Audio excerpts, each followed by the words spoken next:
When you go into bodybuilding, or if you want to go to another level of your fitness, it's a journey of solitude. A lot of your friends and family, they're not going to understand what this is. In my opinion, a man is the foundation. And why he should prioritize himself, because if he is not whole, he's stressed all the time. If he's dealing with this and that, the kids, could be very difficult for the family. There's this term that we've all heard, be white, happy life. That is probably the most absurd thing I've ever heard in my life. In the times that we live in now, to hold off on having children, you are not together, like I say, financially, physically, mentally, emotionally, it could be massive hurdles in your way raising a kid.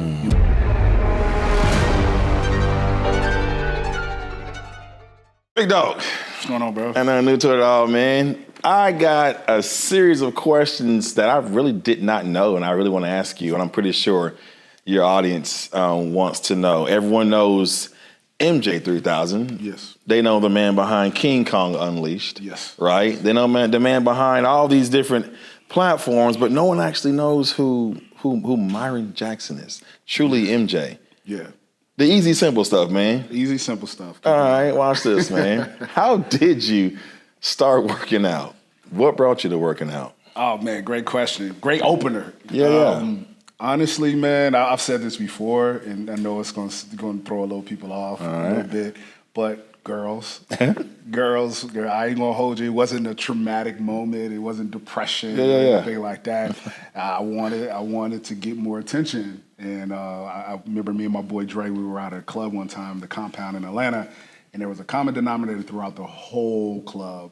All the guys that were in shape, the big guys, they had all the girls. And I was like, okay, so I see the cheat code. Okay. So me and my boys started working out, and shortly enough, I gained the size, and the women came. It was fairly easy because I was a really shy guy growing up. Okay.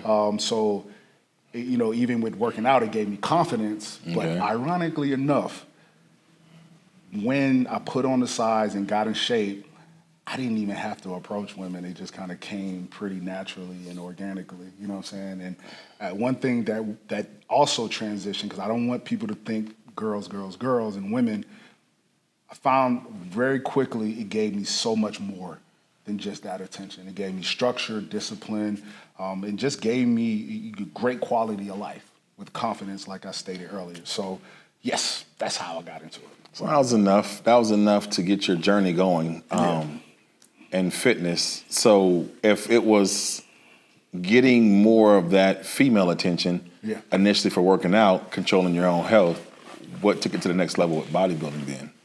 What started you in bodybuilding? Oh, man, this is a good one, man. It was actually funny because I was at my mom's house, and she's like, yo, you want to go to this bodybuilding show with me? I was kicking it. I was like, sure. I really didn't know what that was. Your mom said, let's go to the bodybuilding show. Okay. She's like, her housekeeper, woman who cleans the house, was in the show. And she was like, yo, you should come and check it out. You know, you into fitness now. I was like, okay, cool. I'll go check it out. I knew what they were, but I didn't know a whole lot of information about it.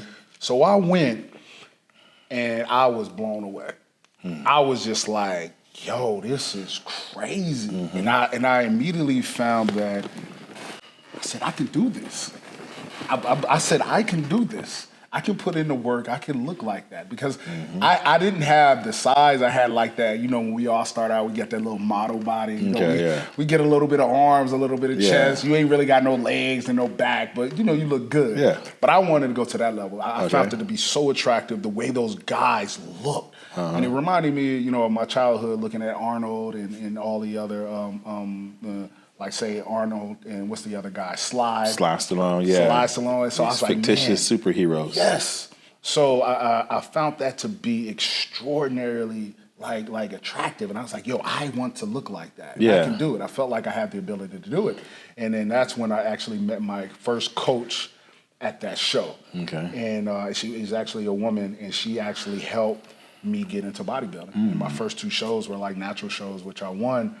But that was pretty much how I started in bodybuilding. It was just kind of by like accident because it was crazy. Okay, so if you started fitness, what age was that? That was probably like mid-20s. I would probably say about 20, 26. Okay, so you clearly have an established friend or peer group before you start fitness. I'm pretty sure some may have come along, maybe not.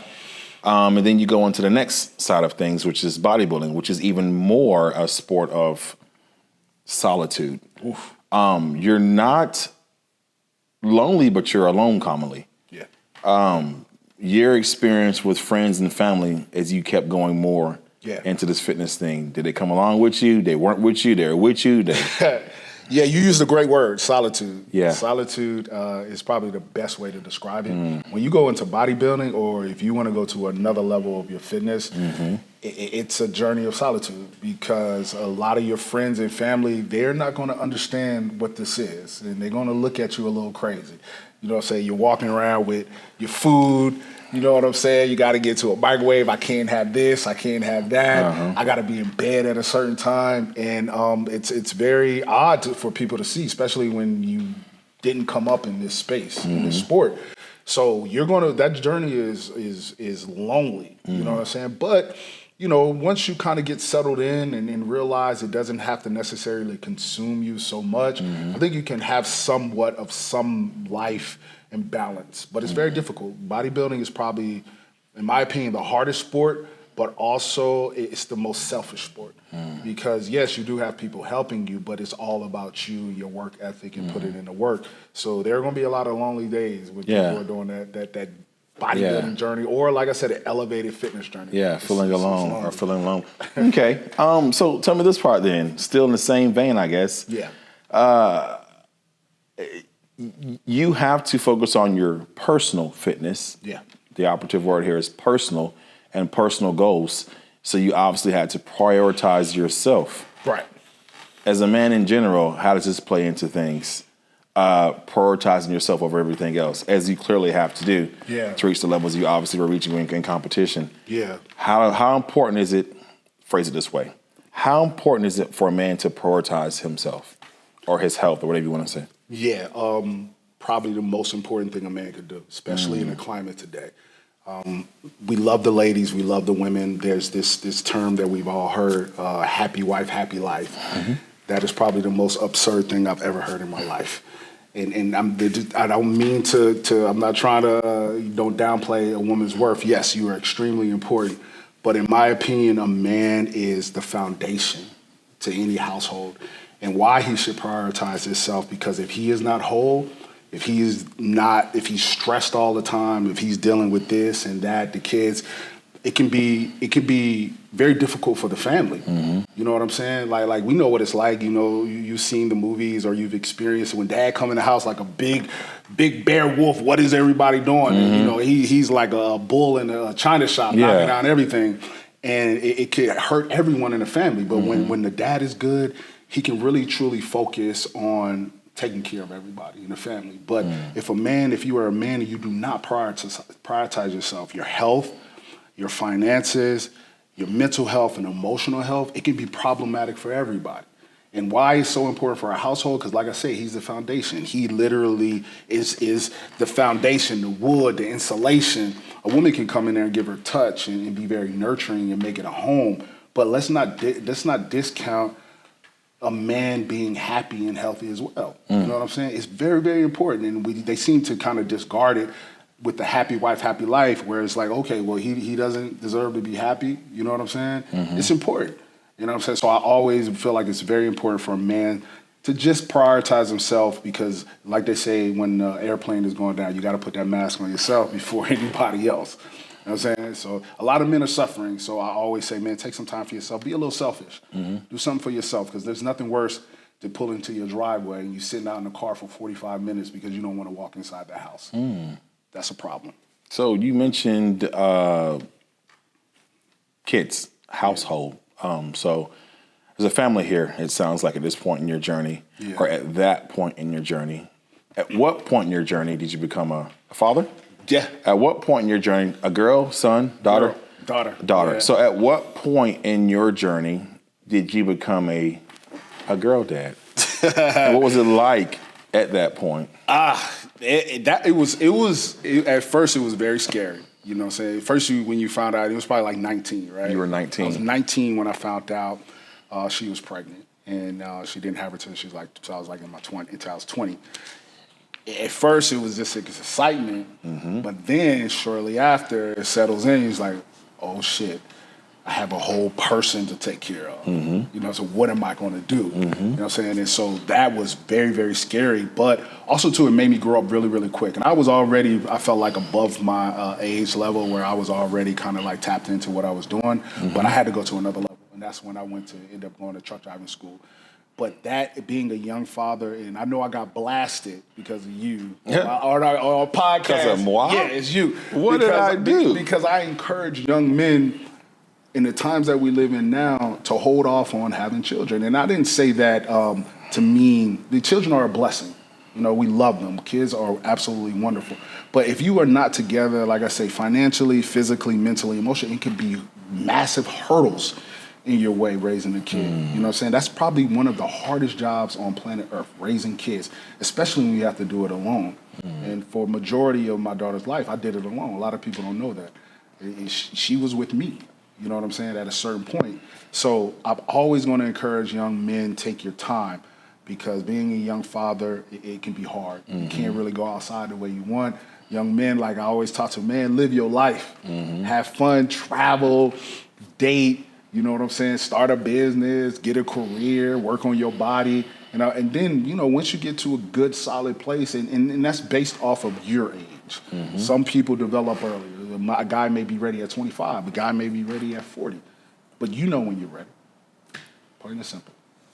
Makes sense then. So like you tackled the responsibility you were given at 20 of being a father, and you did so bearing that on your own shoulders as a single dad. That's a pretty interesting story. And you still decided to take on a health and wellness journey going forward. Truck driving. You said truck driving school. You actually became a truck driver after school, correct? Yes. What was that like as a truck driver? And you kept it going when you started bodybuilding? Yeah, I kept it going. How does this work? What is that part like? That was, okay, so I had to find something to do once I knew my daughter was coming. So I had some time. Not a whole lot of time. So everyone in my family at the time, I had a stepfather. His name was Sidney. Shout out to Sidney. And I had uncles that drove trucks. And there was one common thing about all these men. They made a lot of money. They was good. So me trying to figure out what the next thing is, I said, yo, I'm going to be a truck driver because they make good money. So I went to my mom and Sydney, my stepdad at the time. I was like, yo, I want to drive trucks. Can y'all show me or help me? And so sure enough, next week, they sent me to truck driving school. And they paid for it and everything. Probably one of the greatest gifts that was ever given to me. You know what I'm saying? Was that education? Yeah, it was the education and going to school, because it gave me the ability to really provide for myself, but more importantly, provide for my family and my daughter. So I'm very, very grateful. And doing it all while I was bodybuilding and working out and maintaining a household, it was very difficult. But with time management and a good, solid foundation and work ethic, you can make it happen. Those are just excuses that people say you can't. You just have to have some level of balance. And I always encourage a young man that's trying to find his way, two things. If you're trying to figure out what to do, I always say military or truck driving. Because truck driving is one of those few careers and skills where you don't have to have a degree and you can go make more money than people that came out of college. I was making more money at the time at like 21, 22. I was making over $60,000 at the time. Just driving trucks. That was money back then. Right. That was 20 years ago. Yeah. You know what I'm saying? So I'm always going to encourage that. But truck driving, I still have a healthy level of love and passion for it. I actually miss it at times. But, truck driving really, really helped me and saved my life, honestly. Oh, well, there you go, you guys. You guys know MJ3000. You also know the creator of King Kong Unleashed. And if any of what he just communicated is on that King Kong Unleashed app, the ability to prioritize your health, even with responsibility of family, even while being an over-road trucker, even while pursuing elite goals of bodybuilding. If any of that comes across in this King Kong Unleashed app, it's definitely worth purchasing. How did they get this King Kong Unleashed app? Oh man, you can go in the link in my bio, specifically at on Instagram on MJ3000, the link in the bio, or you can go to KingKongUnleashed.com for supplements, and if you want training, Blueprint3000.com. All of those things. And they're actually all combined so you can get to every product and everything that you need all at once. We got challenges, male enhancements, fat burners, creatine, and a multitude of different products, and a lot more coming soon. That sounds good then. So cash in on 20 years of experience with this King Kong Unleashed app. There it is. And the MJ3000 experience. Right. Man, good sit down, bro. Yeah, no doubt. All right, man. Good talking with you. You too. Uh-huh.